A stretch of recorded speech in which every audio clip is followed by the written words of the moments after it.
Hi everybody. We are deep into Holy Week. Quick reminder: if your emotions are doing weird things, if your prayer is doing weird things, if even like the things you like or dislike are flipping or changing, that's normal. That's called Holy Week. Don't worry about it.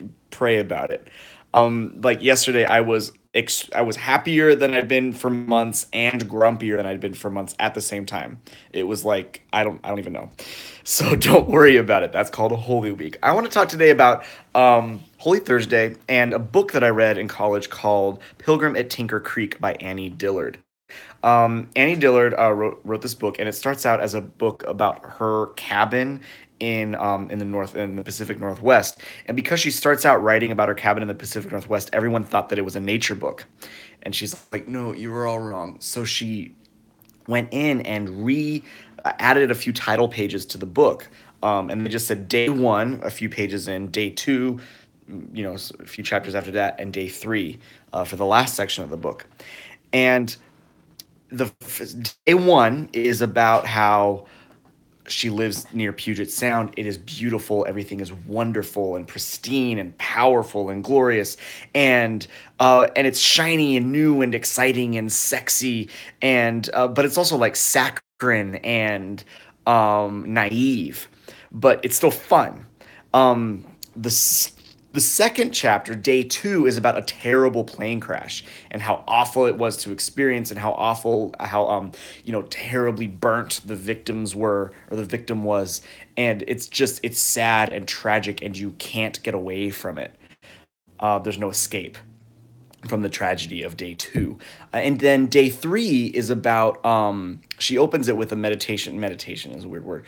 On She went to the beach and she saw the waves get really high, but in the waves, when the sun's shining through, she could see like these dark spots. She realized they were sharks. And it connected her to the sense of awe and sublime and power. And from there, she was able to talk about essentially resurrection. How there is a third step past tragedy in your life that contains in it the tragedy before, but is still more glorious than the saccharine happiness that happened before. So it's still it is wiser. It is also better, but it also contains the pain. And we were reading this, and my professor was like, "All right, day one is Holy Thursday, day two is Good Friday, and day three is Easter," which blew my mind. So day one, think about it.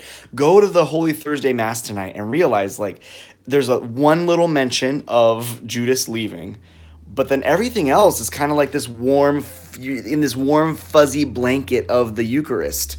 And you're just supposed to feel happy. We sing the Gloria on Holy Thursday. Like we haven't done that all Lent. Hello from Alabama. I saw someone, and so that's Holy Thursday. You're supposed to feel really good at Holy Thursday.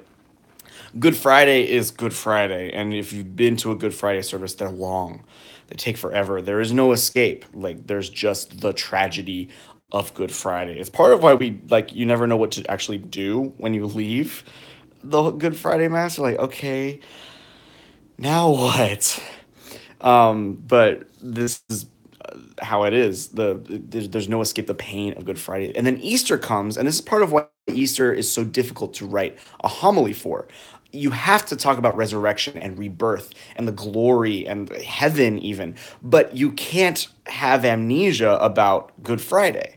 You have that Easter has to contain in it. It is big enough to have Good Friday in it, but it is still more glorious and happier than Holy Thursday was.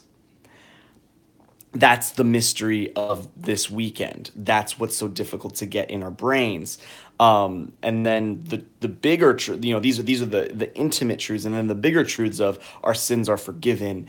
Unity with God is now possible because of the specific thing that the second person of the Trinity did.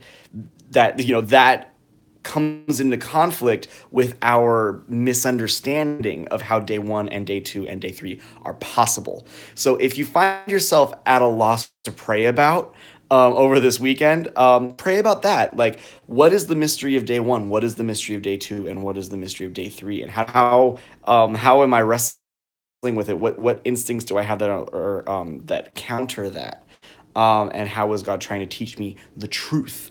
All right, I will see you tomorrow. Have a good Holy Thursday.